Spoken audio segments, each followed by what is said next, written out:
اليوم جبت لكم أكلة يمكن ماكو عراقي ما يحبها. هذا السمك الصغير اللي كل محافظة تسميه اسم. ناس تقول له حرش، ناس زوري، غيرهم أبو خريزة أو أبو زريدة، بس بالنهاية يبقى الطعم واحد والعشق واحد. احنا بكربلة نسميه حرش. وانتم منين تتابعوني وشنو اسم عندكم؟ خلينا نشوف الاختلاف الحلو بين المحافظات.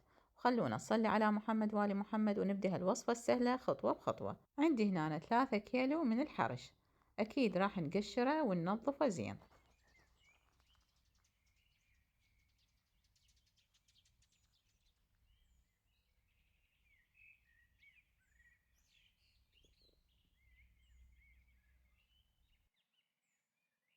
وبعدها راح نغسل الحرش.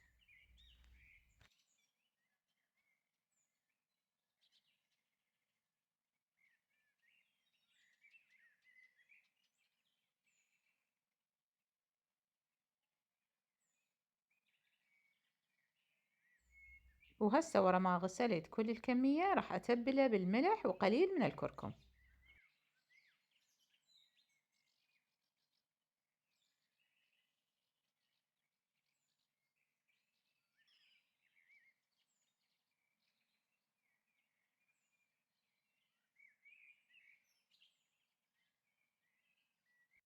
هسه راح أتركه فد نص ساعة حتى ياخذ التتبيلة ويتملح زين.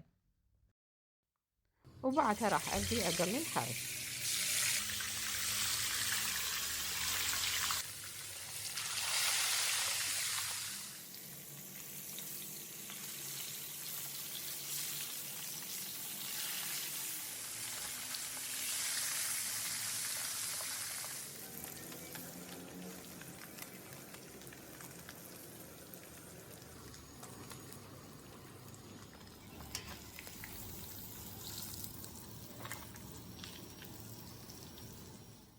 وبالنهاية مهما اختلفت الأسماء يبقى هذا السمك عشق ما يتكرر. ريحة القلي والقرمشة من أول لقمة تحكي قصة ذكريات بكل بيت عراقي. اكتبوا لي بالتعليقات شو تسمون بمنطقتكم وأي اسم هو الأقرب لقلبكم.